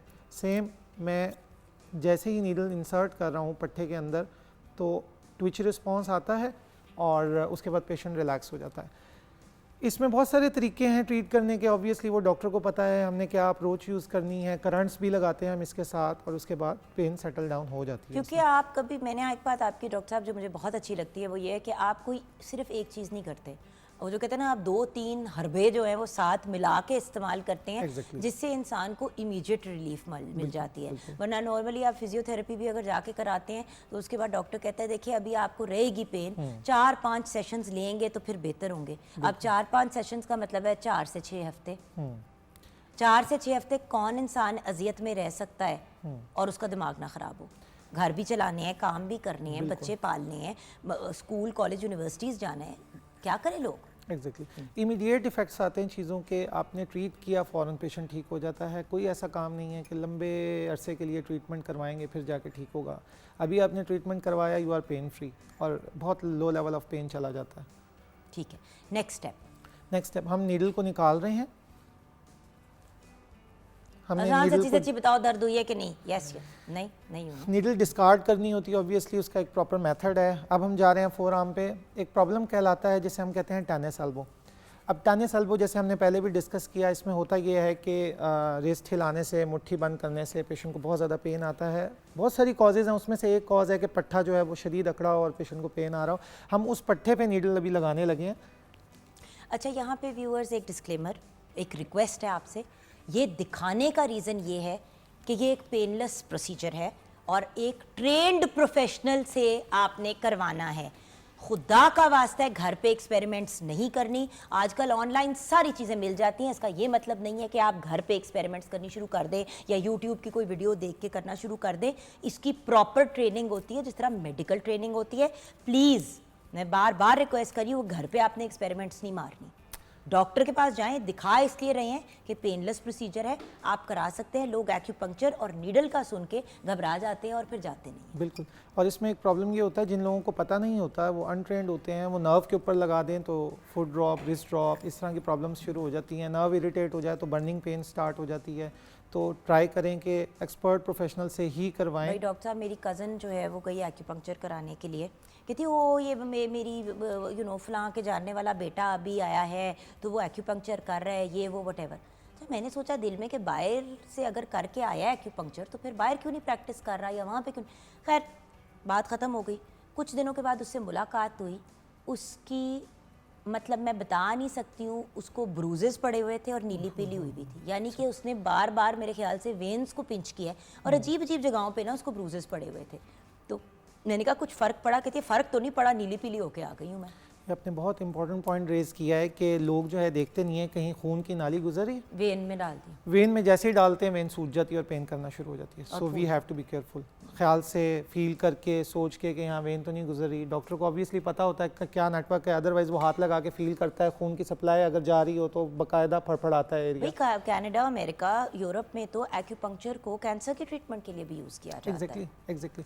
लेकिन जो वेस्टर्न मेडिकल एक्यूपंक्चर है ये प्योरली हम यूज़ करते हैं पेन मैनेजमेंट के लिए। जो ट्रेडिशनल एक्यूपंक्चर है जैसे आप शेयर कर रही हैं वो हम हर तरह के प्रॉब्लम्स के लिए, इवन डॉक्टर साहब देखिए वेस्टर्न ये भी जो आप जो पेन से रिलीफ देते हैं, अब एक कैंसर पेशेंट आपके पास आता है और वो तकलीफ में, उसकी तकलीफ को कम करना भी तो उसके इलाज का हिस्सा है ना। पेन मैनेजमेंट जो है obviously is also part of the treatment. So मैं तो हमेशा कहती हूँ कि व्यूअर्स जो लोग हमारी दर्द को कम करते हैं उनको भी उतनी ही दवाएं देनी चाहिए जितने हम उस डॉक्टर को देते हैं जो हम उसकी दवाई दे रहे होते हैं। दवाई अक्सर मसले को सिर्फ सप्रेस कर रही होती है। पेन मैनेजमेंट का मतलब है कि आप अपनी बॉडी को के जो प्रॉब्लम है उसको रीएडजस्ट करें ताकि आपको फिर मसला ना हो, या अगर हो तो आप इमीडिएटली फिर उसका इलाज करा सकें रादर देन सारी ज़िंदगी तकलीफ़ में गुजारें। पैरासीटामॉल, आइबुप्रोफेन, ये सारी मेडिकेशन इस किस्म की है जो कॉन्स्टेंटली पेन रिलीफ के लिए एस्पिरिन लोग ले रहे होते हैं। अच्छा, ऑलरेडी हार्ट के कंडीशंस चल रहे होते हैं, ऊपर से एस्पिरिन का इतना इस्तेमाल करते हैं कि उनका ब्लड इतना थिन हो जाता है कि प्रॉब्लम्स हो जाती हैं। सो प्लीज़ कोई भी पेन किलर लेने से पहले डॉक्टर से रुजू करें और एक हद से ज़्यादा नहीं लेने चाहिए। जी डॉक्टर साहब। अच्छा, टेनिस एल्बो के केस में हमने वही अपना जो प्रिंसिपल होता है कि पंक्चर का वो यूज़ करना है, क्लीन करना है पेशेंट को। क्लीन करने के बाद we have to insert the needle. जैसे ही नीडल इंसर्ट करते हैं, नीडल अंदर चली गई है, ये इंसर्ट करना सबसे इंपॉर्टेंट होता है। अगर मैंने स्लो नीडल इंसर्ट किया तो पेशेंट को पेन हो सकता है। नॉर्मली चूँकि हमारा इतना फास्ट प्रोसीजर होता है उसमें पेन नहीं जाता। अब ये जैसे नीडल राइट नाउ अंदर चली गई है मसल के अंदर, यू कैन सी के। और व्यूअर्स इतनी पतली नीडल है, इतनी पतली नीडल है दैट आई मीन इससे ज़्यादा पेन तो आपको जब इंजेक्शन लगता है तो उससे होती है। हाँ, बिकॉज उसका बोर बहुत ज़्यादा होता है, बहुत मोटी होती है। ये बिल्कुल बारीक है, 0.22 बहुत छोटा इसीलिए होता तो स्क्रीन पे व्यूअर्स आपको उसका एंड नज़र आ रहा है, जो नीडल अंदर गई हुई है वो आपको नज़र ही नहीं आ रही, इसे लग रहा है कि वो हवा के अंदर है क्योंकि वो इतनी पतली है। ये देखें ना, it's a very very thin needle. ये देखिए। सो ये फोरआर्म के लिए और टेनिस एल्बो इस तरह के प्रॉब्लम्स के लिए। नेक्स्ट हम काफ को डिस्कस करते हैं। रिक्वेस्ट करेंगे मॉडल से कि लेट जाएं प्लीज़। लेटो। अच्छा, काफ यानी कि हमारी ये जो मछली पिन्नी जिसे हम कहते हैं, ठीक है। हाँ जी, लेट जाओ बेटा, आराम से सर नीचे कर लो। हाँ, हम इनकी एक टांग बेंड कर लेते हैं और एक्सपोज करते हैं एरिया को। उसके बाद फॉर एग्जांपल मैंने फील किया मुझे हल्का सा एक मसल ये टाइट वाला एरिया बाय द वे बहुत टाइट हो जाता है। जो बहुत लोग टाइट हो जाता वर्कआउट और एक्सरसाइज करते हैं और स्पेशली जो कार्डियोवैस्कुलर ज़्यादा करते हैं उनके टाइट रहता है। उनको उसको आई थिंक शिन स्प्लिंट्स भी कहते हैं ना। शिन स्प्लिंट्स जो हैं ऑब्वियसली वो जब ये front पे सारा होते एरिया हैं। टाइट होता है तो ये पेन स्टार्ट हो जाता है। ये जिन लोगों को जो काफ पेन है जिन लोगों को रहती है उनको ऐसे महसूस होता है जैसे पीछे कोई बहुत वजनी चीज़ है, चलते हुए उनको स्वेयर पेन आता है back side of the leg पे। हम इसे लेग कहते हैं, थाई कहते हैं, तो लेग पे स्वेयर पेन आता है। अभी जैसे कोई गिर गया तो उसको फ्रंट साइड पे बहुत शदीद दर्द होता है, उसके अलहदा मसल्स हैं, तो हर मसल की अलहदा एक्यूपंक्चर, उसका अलहदा ट्रीटमेंट है। हमें मसल को देखना है, गोश्त को, उसके कि सबसे ज़्यादा गोश्त किस जगह पे है और कौन सा हिस्सा और टाइट डॉक्टर है। साहब जिधर चोट लगी है उस एरिया को भी बचाना है क्योंकि अगर वहाँ पे चोट, ब्रूजिंग, ये वो, तो उनका भी चीज़ों का ख्याल रखना है। अगेन प्रॉपर प्रोफेशनल के पास जाएं। Now the next one is कि हमने पोजीशनिंग की सेम, आइडेंटिफाई किया और उसके बाद नीडल को इंसर्ट कर दिया। यू कैन सी कि I am going to put the needle in. Right now ये नीडल जैसे अभी अंदर जा रही है मज़ीद जा सकती है, मैं इसको अंदर ले गया हूँ। ये हम पूरी भी नीडल ले जाते हैं बिकॉज़ हमें इसमें फ़ील आ रही होती है कि कौन सा पॉइंट हमने कौन सा बैरियर क्रॉस किया, मसल कितना गुजार लिया, एक मसल से दूसरे मसल में जाना है। मिसाल के तौर पे 2 मसल्स हैं तो कैसे हमने दूसरे मसल में जाना है, हमें एक फ़ील आ रही होती है और उस फील से वी आर गोइंग इन और उसके बाद जैसे ही मसल रिलैक्स होता है उसके बाद बेहतर हो जाता है। So in this way we treat the structures. Last हम एंकल स्प्रेन के हवाले से बात करने जा रहे हैं कि जिन लोगों को पाँव पे चोट लग जाती है, एंकल स्प्रेन हो जाता है बाहर वाली साइड पे या अंदर वाली साइड पे, और लोगों को बड़ी शदीद दर्द रहती है डिफरेंट जगहों पे, उस केस में हमें क्या ट्रीट करना चाहिए? We just have to clean करने के बाद, सेम जैसे हमने पहले मेथड डिस्कस किया, हमने क्लीन किया एरिया और उसके बाद क्लीन करने के बाद हम क्या करते हैं, हम आइडेंटिफाई करते हैं एरिया को, स्पेस को, और उसके बाद नीडल को इंसर्ट कर देते हैं। इंसर्ट करने के बाद हम नीडल को बड़े जेंटली लाइटली अंदर लेके जाते हैं। जब हम लिगामेंट पे नीडल करते हैं तो हमें एक चीज़ का ख्याल रखना होता है कि बहुत डीप नहीं जाते, बिकॉज जो जोड़ के ऊपर प्रोटेक्शन होती है वो बड़ी पतली पतली सी होती है, लेकिन वो मजबूत बहुत होती हैं, लिगामेंट्स मजबूत बहुत होते हैं। सो उनको हमें ऊपर ही रखना होता है और नीडल लगानी होती है उसमें। इस केस में हमें थोड़ी देर नीडल को अंदर रखना होता है फॉर अराउंड 15 मिनट्स, ताकि एक मैकेनिज़्म ऑफ हीलिंग स्टार्ट हो जाए।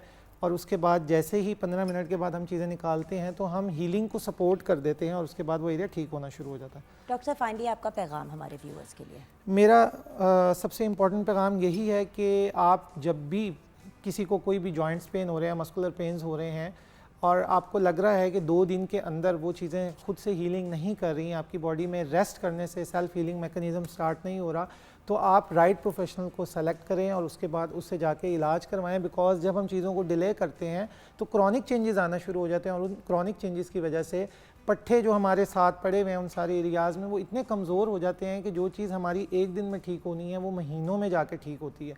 सो क्रॉनिक करने से पहले चीज़ों को फ़ौरन ठीक करें, ना डिले करें, ताकि आप एक अच्छी लाइफस्टाइल, हेल्दी लाइफस्टाइल गुजार सकें।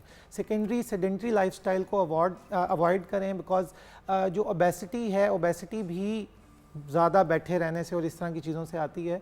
तो ओबेसिटी आती जिस चीज़ से है उसको अवॉइड करें, अपने आप को फंक्शनली एक्टिव रखें ताकि आपको बार बार डॉक्टर के पास ना जाना पड़े और उस पर इन्वेस्ट ना करना पड़े। Thank you very much. हरकत में बरकत है और ये बड़ी इंपॉर्टेंट चीज़ है जो बचपन से सुनते आ रहे हैं। अगर हम इसको फॉलो करें तो हम एक अगर एक्टिव ज़िंदगी गुजारेंगे तो फिर डॉक्टर वसीम जैसे लोगों को कम ही हमारी ट्रीटमेंट्स करनी पड़ेंगी। Thank you so much doctor साहब। अरसलान का भी बहुत बहुत शुक्रिया।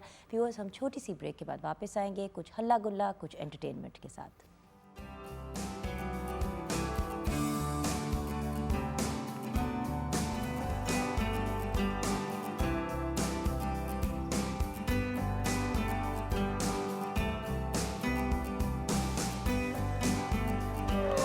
क्या बात है व्यूअर्स, हमारे साथ द वेरी टैलेंटेड हुर अब्बास है, who is a brilliant and talented singer. तो हुर अब्बास हमारे साथ है और ऑफ कोर्स उनका साथ देने वाले बहुत ही ब्रिलियंट म्यूजिशियंस, हमारे बहुत ही ब्रिलियंट आर्टिस्ट, उनकी बात करनी भी बहुत ज़रूरी है, हम उनको कैसे भूल सकते हैं। शहजाद अली कीबोर्ड के ऊपर हैं, मोहम्मद इकबाल साहब हमारे बहुत ही ब्रिलियंट और सीनियर आर्टिस्ट बेस गिटार के ऊपर हैं। Then we have Sajid Ali जो ड्रम्स पे हैं, we have the very talented Shahid Ali on the tabla, and हमारे जगू दादा जगू खान हमारे साथ हैं ढोलक पे, हमारे बहुत ही प्यारे और लाडले भाई। जहाँ पे हमने इन लोगों से बात करनी होती है, इनको सलाम दुआ कहनी बहुत ज़रूरी होती है, इनके बगैर हमारा शो नामुकम्मल होता है। वहाँ पे हुर अब्बास से तो मुलाकात हो गई, आइए मिलते हैं प्यारी सी आमिना हस्साम से।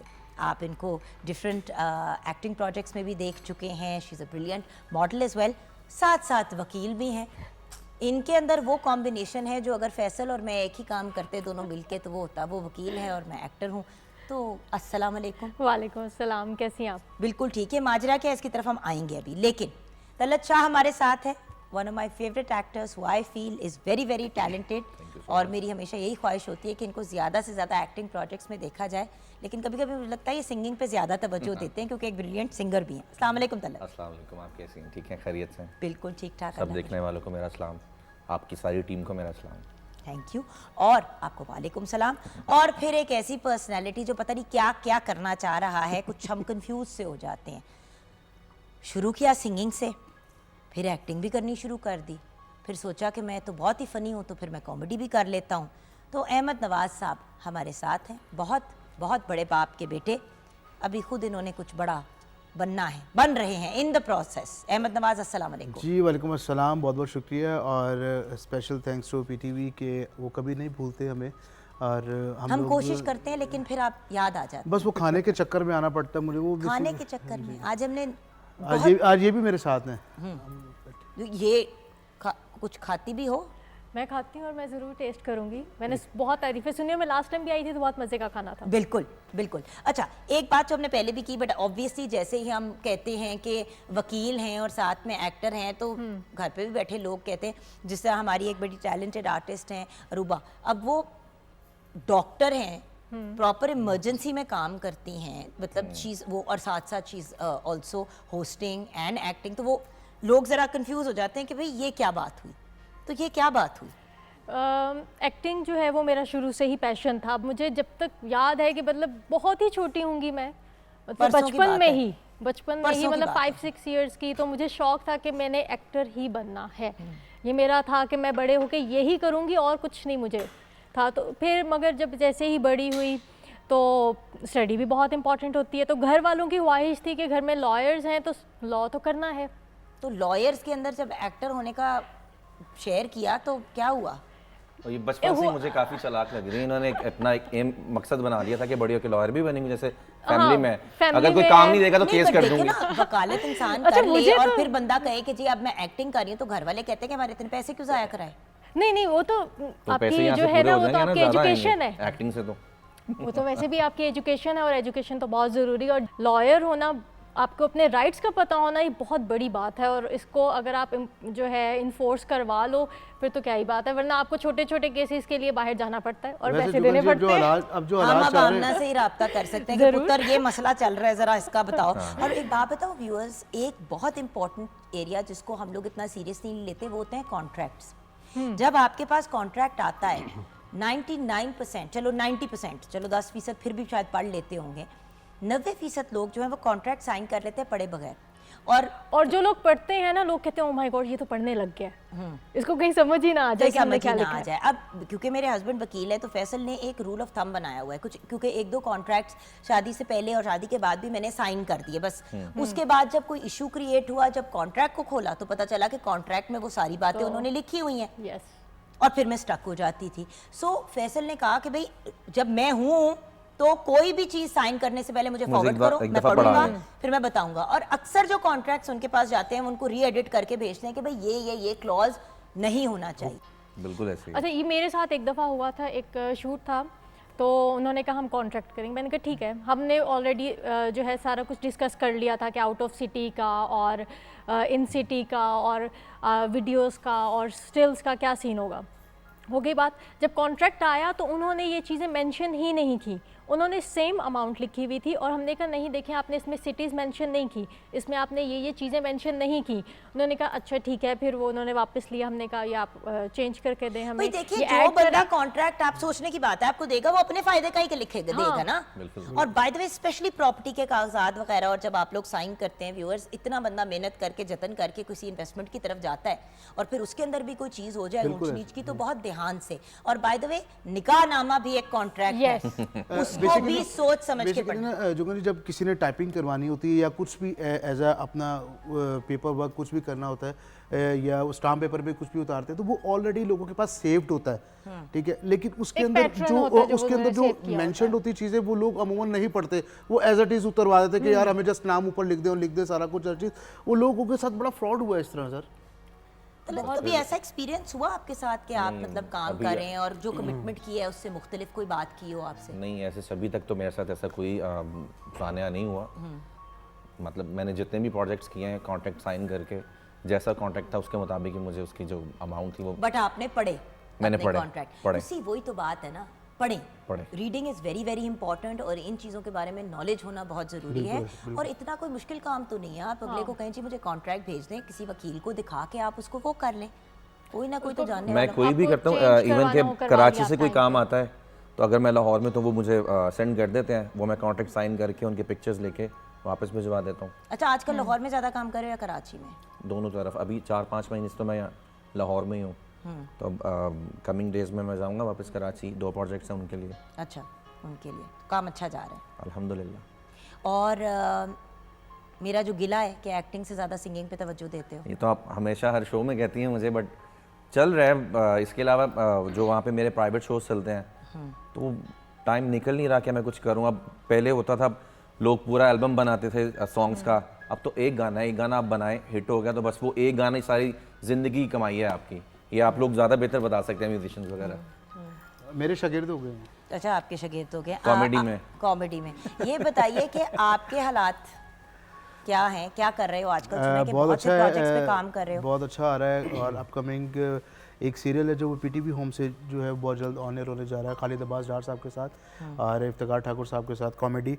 और इसके अलावा 2 प्रोजेक्ट्स जो हैं वो कराची से कर रहा हूँ और इंशाल्लाह अल्लाह खैर करे। सिंगिंग पे ज़्यादा तवज्जो है कि एक्टिंग? आजकल मुझे लग रहा है एक्टिंग पे ज़्यादा फोकस कर रहे नहीं, दोनों लेकर चल रहा हूँ, शोज़ भी कर रहा हूँ, कॉन्सर्ट्स भी कर रहा हूँ। और लेकिन ज़्यादा जो है वो देखो, पर दिल जब एक्टिंग पे बंदा जब सेट पे स्टक होता है और आपको पता है कि आपने अब 3 हफ्ते दिए हुए हैं किसी प्रोजेक्ट को, तो उसमें फिर कॉन्सर्ट तो नहीं उठा सकते ना। लेकिन जब कोई मुझे लगता है कि यहाँ पे टाइम है या कुछ इतना बीच में गैप है तो उसमें फिर रब की तरफ से अनायत हो जाती है। इन दोनों प्रोफेशंस को कंपेयर करें तो जो सिंगिंग है वो उत्तम है। मतलब आप जाते हैं किसी शो के लिए, 1.5 से 2 घंटे का शो करते हैं और आप कट अच्छे करके खासे पैसे आपको, जो आपको सीरियल अच्छे खासे सच्ची बात है, जो सीरियल के पैसे आपको मिलने होते हैं उतने आपको वहाँ से मिल जाते एक इवेंट के मिल जाते हैं। जो भी बात है ना, मैंने 4 शादियाँ ही करनी है।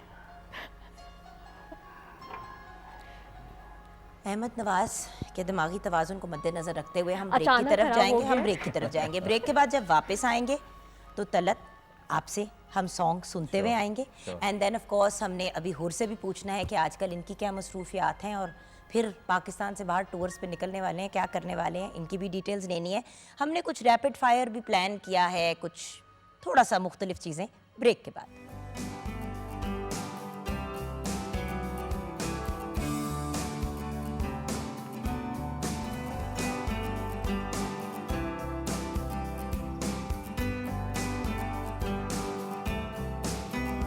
क्या बात है, क्या बात है।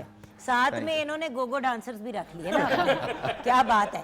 अच्छा भाई, हुर ये बताइए कि आज गोगो नहीं, 2 डांस, 2 डांसर, गोगो नहीं डांसर, गुगू डांसर। अच्छा ये बताइए हुर साहब, डांस तो आप बड़ा कर रहे थे इनके गाने पे, ये बताइए कि आपकी आजकल क्या मसरूफियात है, नई प्रोजेक्ट्स पे काम हो रहा है, क्या कहानी? मेरी आजकल ये मसरूफियत है अल्हम्दुलिल्लाह। मैंने एक अमेरिका में एक मूवी, पाकिस्तानी मतलब सिंगर्स हैं और एक्ट्रेस हैं वो पाकिस्तानी, उन्होंने मतलब की है एक मूवी, उसका म्यूज़िक मैंने प्रोड्यूस किया अल्हम्दुलिल्लाह। और एक तो वो है, एक मेरी एल्बम पे मेरा वर्क चल रहा है और उसके अलावा इंटरनेशनली कुछ प्लान्स हैं जो मतलब अभी सरप्राइज। हाँ जी, अल्हम्दुलिल्लाह। That's amazing, that sounds wonderful. अच्छा चले ज़रा कुछ आप लोगों को खिलाते हैं ना, ज़रा आपको बिजी भी करते हैं। Thank you. अच्छा, एक वर्ड बोलूंगी, जो चीज़ पहले जहन में आएगी वो बोलनी है। एक एक करके जाऊंगी, ठीक है? ठीक है। पहली चीज़, चाहे किसी आर्टिस्ट का नाम आ जाए, चाहे कोई खाने की, मतलब वॉटएवर जहन में जो भी आता है, मुनासिब गुफ्तगू को मद्देनजर रखते हुए। Okay, starting with you. Okay, दोस्ती। किसी का भी नाम ले सकते हैं, है ना? ये क्या बात हुई? मैं Sorry. गुफ्तगू नहीं करनी इसमें। गुफ्तगू नहीं करनी, फिर से। Okay. दोस्ती। आयशा। आयशा, आयशा बेस्ट फ्रेंड है? Yes. अच्छा, ओके। शादी। मेरी बीवी। अच्छा चलो ठीक है। सेल्फिश। कहो मेरी बीवी। My wife. नहीं, मार नहीं खाती। अच्छा, मोहब्बत। हो जाएगी। ओ गॉड। अच्छा, रिश्ते। बहुत मुश्किल है। अच्छा, पैसा। बहुत ज़रूरी है ज़िंदा रहने के लिए आजकल के दौर में। इतनी लंबी लाइन बोल दी। स्ट्रगल। अहमद नवाज। बिल्कुल ठीक है। बारिश। होनी चाहिए। आए सदके। ख्वाहिश। बहुत सारी हैं। बहुत सारी। बचपन। वापस आ जाए, दुआ। रंग पूरी हो जाए। अच्छा जी। बच्चे। अभी नहीं चाहिए। अभी नहीं चाहिए। रोड। गाड़ियाँ। चाय। कॉफ़ी। कॉफी।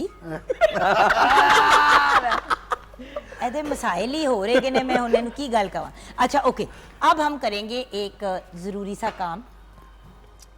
आपने चूज करना है एक को। ठीक है। आपने बीच में ये नहीं कहना कि नहीं नहीं आई कांट डिसाइड ते ये तो वो। आपने नहीं, मुझे एक, पता है, टेंशन नहीं होती, जिसमें इसी का नाम ले लो। वो मेरा नाम ले ली। फाद मुस्तफ़ा या फैसल कुरैशी। फैसल कुरैशी। कराची या लाहौर। कराची। मनी या पीस। मनी। फिटे मुंह। अच्छा, उर्दू फिल्म या पंजाबी फिल्म? पंजाबी।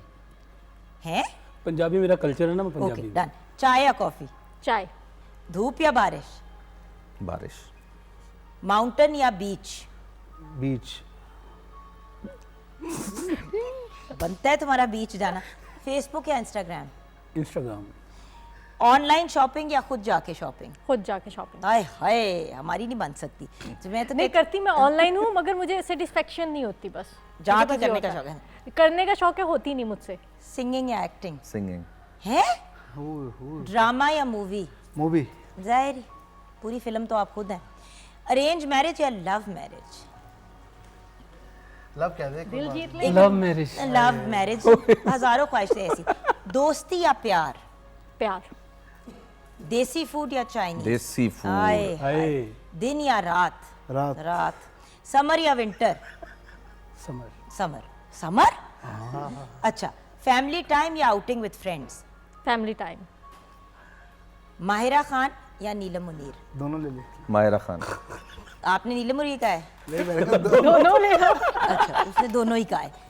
ओके, सो आप ये मुझे बताइए आप मैडम कि आपकी आजकल क्या मसरूफियात है, किन प्रोजेक्ट्स में बिजी हो? आजकल इंशाल्लाह अल्लाह ने चाहा तो अभी इस मंथ के लास्ट में हमारा एक ड्रामा स्टार्ट हो रहा है, माशाल्लाह। वो उस पर लीड पे हूँ मैं। माशाल्लाह। बस दुआ है आप सबकी चाहिए भी उसके Best लिए of luck. कि बहुत अच्छा शूट गुजरे और बहुत अच्छा उसका आउटकम निकले। इंशाल्लाह। एक्चुअली यही चीज़ होती है। एक बात नोटिस की है तलत के हम प्रोजेक्ट्स कभी कभी साइन ऑन करते हैं एज एक्टर्स और वो बहुत हमें लगता है कि ब्रिलियंट है, लेकिन जब ऑन एयर जाते हैं तो उस पर कोई रिस्पॉन्स नहीं आता। और कभी कभी बड़ा थक्कड़ प्रोजेक्ट जो हम करते हुए कह रहे होते हैं कि यार ये हम क्या कर रहे हैं, ये कर क्यों रहे हैं? सुपर डुपर हिट हो जाता है, होता ना ऐसे। अभी एक तो उसकी डायरेक्शन ये और मेरा उसकी एडिटिंग कैसी होती है और ये सारी चीजें कभी कभी ऑडियंस ऐसी ऐसी चीज पसंद कर जाती है कि मेरा दिल चाहता है हर एक बंदे को जिसने देखा होता है शो, क्यों जिंदा जीता जागता किस्सा मेरे साथ ये भी हुआ है। अभी ये रिसेंटली मेरे 2 प्रोजेक्ट आगे पीछे ऑन एयर चले।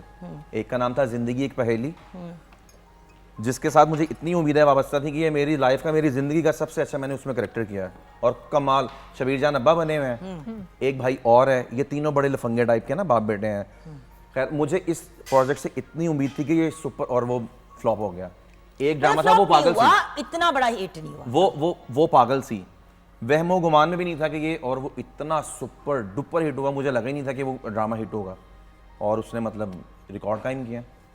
मतलब ये मैं आपकी बात से बात कर रहा हूँ कि जिंदा जीता जागता मेरे साथ ये वाकया हुआ है। क्या बात। बट यही चीज़ होती है ना व्यूअर्स, मेरे अपने साथ ऐसे हो चुका है कि कुछ प्रोजेक्ट्स की सोच के कि उफ इसके बाद तो देखना मैं फ़ोन नहीं अटेंड करूंगी किसी का, मुझे सिर्फ फ़ोन ही अटेंड करने पड़े और कुछ नहीं हुआ।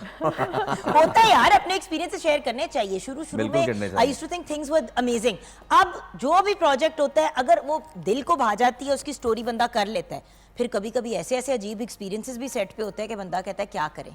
लेकिन अमूमन हर बंदे की होती है कि जो हमने काम किया यार ये सुपर डुपर हिट जाए, लेकिन उम्मीद तो सबकी होती है ना, लेकिन बस वो रब के मामलात हैं। और इसके अलावा कुछ हट के भी देखें ना, प्रोड्यूसर और डायरेक्टर के भी मामलात हैं, उनमें भी कोई रोला पड़ वही वाली बात जो आमना भी कह रही थी, सारे एक्टरों का कसूर क्या होता है, उन्होंने तो अच्छा काम किया था, वो डफरा जाते हैं बिल्कुल। नहीं आजकल के दौर में टाइम में मैं नहीं समझता आर्टिस्ट के एक्टर्स के पैसे फंसते हैं। नहीं पैसे नहीं बेचारे वो फंसते जो भाई, ENG वाले होते हैं वो नजर बेचारे ना आए वो तो फिर रो रहे समझ- होते हैं। नहीं वैसे एक बात नहीं, फंस बताऊं जाते Talat, your may be one of the lucky ones. Aamna का ऐसा एक्सपीरियंस हुआ, इवन आई नो कि अहमद के साथ ये एक्सपीरियंस नहीं हुआ, बट होता पता है क्या है, हमारे अपने जानने वाले आर्टिस्ट बता रहे होते हैं कि आपके उस प्रोजेक्ट के क्लियर हो गए, मैं तो फ़ोन नहीं कर रहा हूँ, मेरा कोई फ़ोन नहीं उठा रहा, फिर बंदा खुद शर्मिंदगी में उनको फ़ोन करके कहता है कि भाई फलां बंदे के पैसे दे दो। म्यूजिशियंस के साथ तो ये बहुत होता है, बिल्कुल ऐसे। म्यूजिक इंडस्ट्री में तो ये बहुत ज़्यादा एक नेगेटिव चीज़ होती है। और वैसे भी 3 मंथ्स के बाद वो चेक आपको कहते हैं कि उसके बाद आपको चेक मिलेगा, वो वैसे इतना मजा खत्म भी नहीं हो जाता, ठंडा हो जाता है इंसान। इंसान। डबल पैसे कहीं और ले रहे सही होते हैं। बात है। बिल्कुल, और इंतजार में ही बंदा जो है ऑनलाइन शॉपिंग और अगर गलत चेक बन जाए तो फिर उसके बाद और प्राइवेट प्रोडक्शन 3 हाउसेस months। बड़े बड़े अच्छे हैं, टाइम पे आपको वो क्लियर कर देते हैं, कर भी देते हैं। बिल्कुल सही हाँ, है। कुछ अच्छा, नहीं भी करते। और म्यूजिक में कभी आपके साथ ऐसा हुआ कि कोई गाना सोचा कि यार ये मेरा बहुत बड़ा हिट होगा, वो नहीं चला, और जिससे उम्मीद नहीं थी वो चल पड़ा, कौन सा और क्या? मुझे लगता है मोस्टली जैसे अहमद ने अभी बात की है कि इंसान जो भी बंदा काम कोई भी करता है तो उसे ऐसा ही लगता है कि ये मेरा हिट ही होगा, लेकिन यह है कि फिर बात वही आ जाती है कि खुदा के ये मामलात होते हैं। लेकिन यह है कि माही पढ़िया लिखा मेरा एक मतलब गाना है जिसकी मैंने उम्मीद भी नहीं की थी, लेकिन अल्हम्दुलिल्लाह वो बड़ा और मैं आपको जुगन जी बताता चलूँ, ढोला मुल्तानी आपने गाना सुना है, वो हुर अब्बास का लिखा हुआ है, हुर अब्बास की कंपोजिशन है और वो बहुत ही और ज़बरदस्त हिट मेरा हुआ, फेवरेट सॉन्ग है। बड़ा हिट हुआ वो गाना। अच्छा, यहाँ पे आप लोगों से हमने गेस करवानी है ट्यून, ओके। और हमारे सीनियर सी ऑफिसर आप ही बताएंगे कि वो सही बता रहे हैं कि गलत, राइट? चले ट्यून से शुरू करते हैं। First tune. ये तो आप लोगों को जीतना चाहिए। हाथ उठाना है जिसने ये तो guess कभी रावी लंग जावे मैं दस देता मैंने जो किया ठीक हो गया। अच्छा चले नेक्स्ट। हौसला सुन लो पहले। मेरे ख्यालों में मतवाली सी मासूम सी शर्मीली सी मासूम सी बोली वाली सी रहती है वो दूर कहीं, आता पता मालूम नहीं। कोको कोरीना, कोको कोरीना, कोको कोरीना, कोको कोरीना। ओ बातें। अच्छा, बड़ी चालाक कौम निकली है हमारी। अच्छा,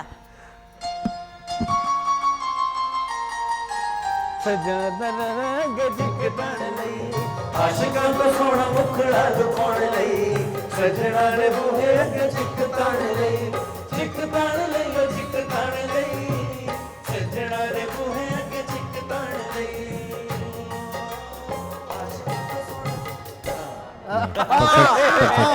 ओके नेक्स्ट नेक्स्ट नेक्स्ट।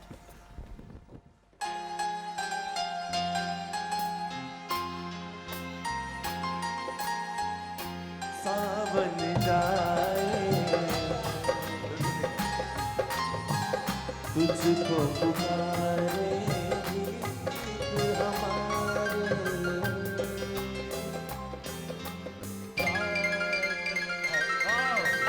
सावन आए।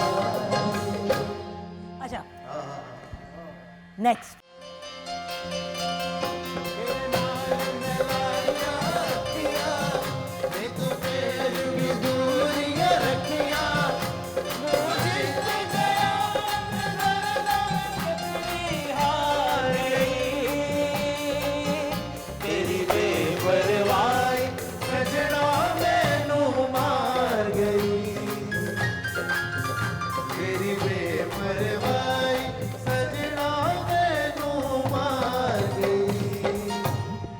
Very good. Last tune.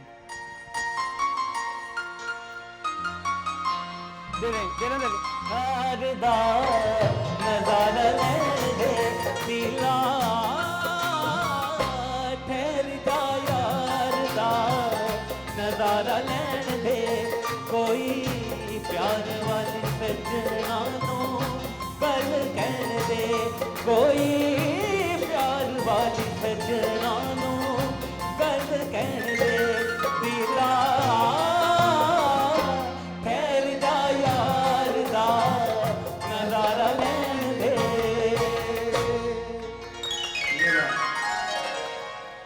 आप डिसाइड करें कि इन तीनों में से जीता कौन है। अच्छा, मैं तो उनके सुर ही चेक कर मैं रही तो थी। बाय द वे इतने एक बात अच्छे। बताऊं, सबसे ज्यादा एक्साइटेड तलत था जी। आप कुछ बीच में ढीले पड़ गए थे। होर को सारे गानों को पता था। यस। होर knew all the songs. Thank you. Well done. Well done Rohit. आपकी मोटरसाइकिल इत्तेफाक करती है मेरे साथ। बिल्कुल सही वाकई। और मैं ऐसा भी ही था। सिर्फ सुर देख ही रही थी क्योंकि बहुत ही अच्छा हाँ, गाया उन्होंने। मैं कह रही थी कि यार कितनी अच्छी आवाज है, कितने अच्छे सुर हैं। आपकी motorcycle thank you so much.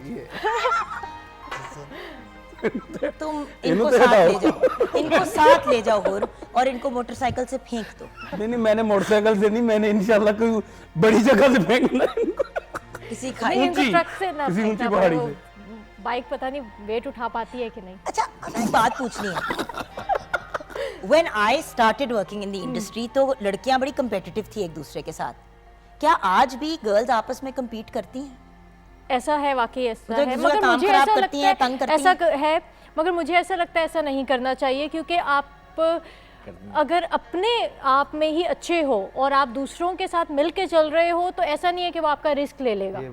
ठीक है, आपको जो रिस्क मिलना है वो आपको मिलना ही है। इससे क्या होगा कि आप किसी की लाइट काटो, किसी का साउंड डिस्टर्ब करो, इससे बल्कि बैक स्टेज पे यही होता है यार उसने ना ये किया था, आपकी बुराई ही होती है। अच्छा, एक मजे की बात बताऊं, ये भी होता है और कभी कभी दूसरा बंदा नहीं भी आपके साथ गलत कर रहा होता और वो थोड़े अभी लर्निंग स्टेज में होते हैं, उनको नहीं भी पता होता या आपके साथ हंसी मजाक कर रहे होते हैं, तो दूसरे आपको इंस्टिगेट कर रहे होते हैं कि तुमने देखा उसने तुम्हारे साथ क्या किया। अच्छा, अगला भी नहीं सोच रहा होता, पिछले ने भी नहीं किया होता, बीच में जो मगर मेरे ख्याल से मालो टाइप लोग होते हैं, मेरे ख्याल से जो जान के नहीं कर रहे होते उनसे गलती से हो जाता है और उन्हें अगर पता चलता है तो वो apologize करते कर हैं लेते कि हैं, आई एम सॉरी मुझे नहीं पता था, मगर नेक्स्ट टाइम मैं, और वो पूछते हैं कि हम किस तरह से क्या करें कि ऐसा ना हो हमसे। बट ये तो बड़ी कॉमन बात है। अच्छा, मैं लेकिन जितने- लेकिन लेकिन मैंने अभी ब्रेक की तरफ जाना है, ब्रेक के बाद जब वापस आएंगे तो किचन में नजर डालनी है और फिर ये आप तीनों से जानना है कि हम मर्दों में भी म्यूजिक में और एक्टिंग में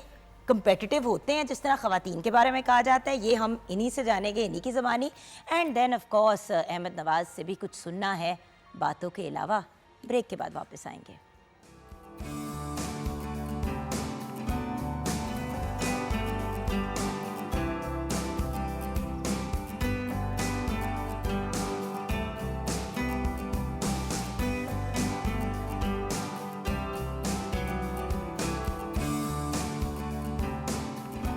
back from the break viewers.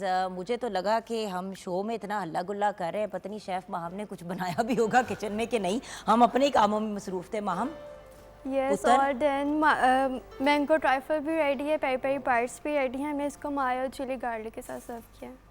It looks amazing. Thank Thank you. you. Looks fabulous and looks literally restaurant quality food. Very nice. अच्छा, मिल जाएगा अहमद नवाज आपको खाने के लिए। इस तरफ मुड़ो तो अहमद नवाज की आंखें खुल जाती हैं कि मैंने नहीं तो मिलेगा। बट अभी अच्छा, हम पतले होने का अहमद ये अभी- किसी को पता नहीं चलता कि इनका दिल अभी हम निकल रहा टेस्ट है। करके बता नहीं सकते कि इन्होंने कैसा बनाया। आप जरूर टेस्ट करके बता सकते हैं, लेकिन पहले मुझे इस सवाल का जवाब दे दें जी। जो बड़ा ही एक इंपॉर्टेंट सवाल है कि जिस तरह खवातीन के बारे में हमेशा बात होती है कि यार ये तो बड़ा कम्पीट करती हैं, अक्रॉस द बॉर्डर भी देखें, हॉलीवुड में भी देखें, एक दूसरे की ना तस्वीरें लगा देते हैं कि ओ फलां की जंग चल रही है फड्डा।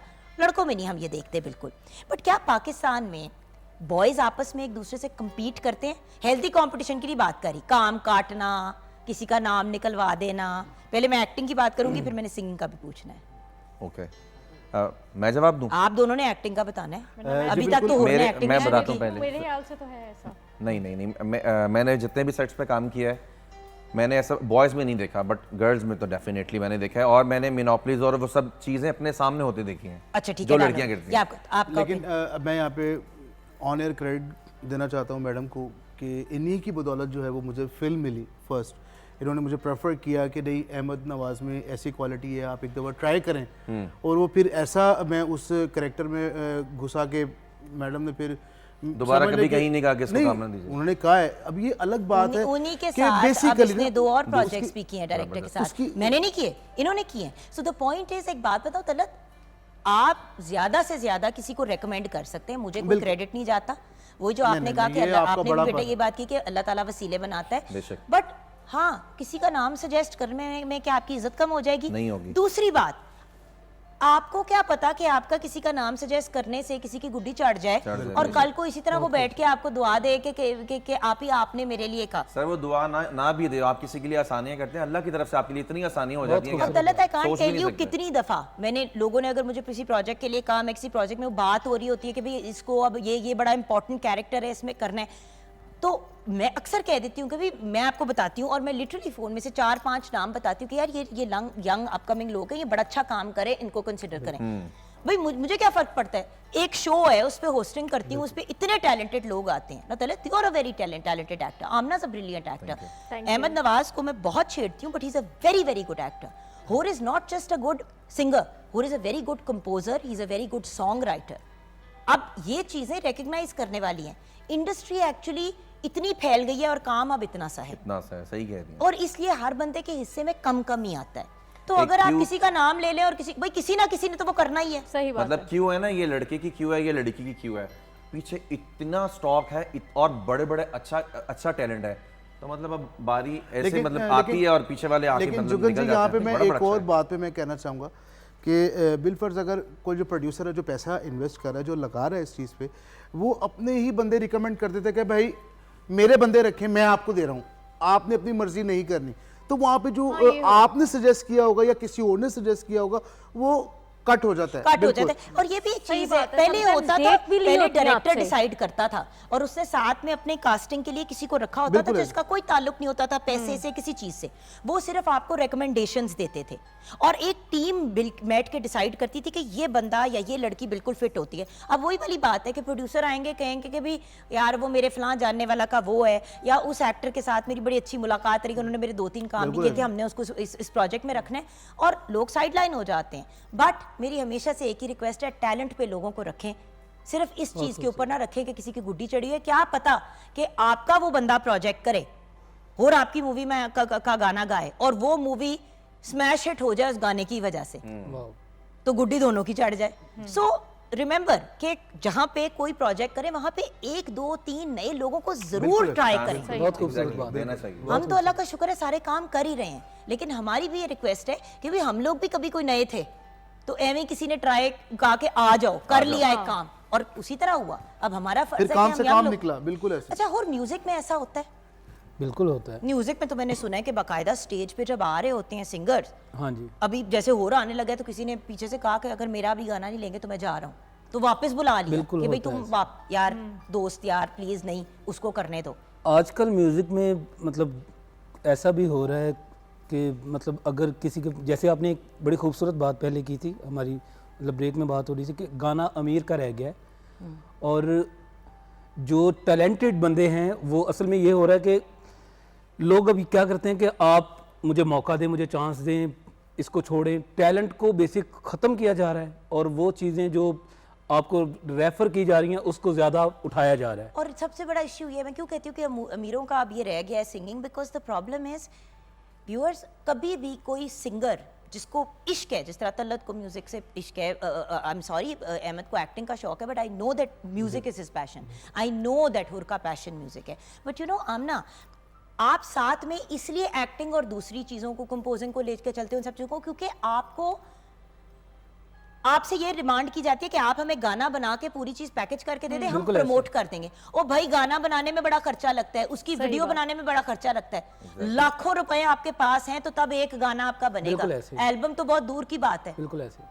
तो यानी कि आप पहले 36 और काम करो, एक गाना पैसे बनाओ, जमा करो उसकी और फिर- वीडियो बनाओ, और फिर चल गया तो चल गया, नहीं चला तो ना चला, और जिसने आपको कमिटमेंट की थी वो भी कमिटमेंट भी पूरा उतरे कि ना उतरे, कोई अच्छा, छोड़ बिल्कुल दो। ऐसे। अगर Take किसी risk भी है। चले तो भाई चले, please exactly। Support the industry viewers. आप लोगों को ग्लैमरस साइड सिर्फ नजर आती है। आज हम आपको ये बताना चाह रहे थे हंसी मजाक के अंदर ही कि जो आपको नजर आता है ना, महंगे महंगे कपड़े, ये वो सारी गाड़ियां, ये वो, अव्वल तो 90% of the time they are rented, जो जो असल बात है। कपड़े भी Sponsor डिजाइनर करवाए स्पॉन्सर होते वगैरह हैं कर हमने। देते हैं। अब तो 90% मतलब ड्रामों में, फिल्मों में यही होता है। कराची में मैं जितने भी शोज या वो प्रोजेक्ट्स करता हूँ, तस्नीम सदर से लेके पहने उतारे और वापस कर दिए। वापस कर दी, वही वाली चीज है। बात ये कि देखिए व्यूअर्स, अल्टीमेटली आप लोग जब क्रिटिसाइज करते हैं ना, कहते हैं कि फलां इतने करोड़ कमा रहा है, हमें हंसी का फिट पड़ जाता है। हम कहते हैं जिंदगी में इतने नहीं कमाए होते जितने आप कह देते हैं कि एक प्रोजेक्ट इसी बात से मैं एक बात अटैच करूंगा कि अगर हम सिंगर्स में से किसी का गाना आ जाता है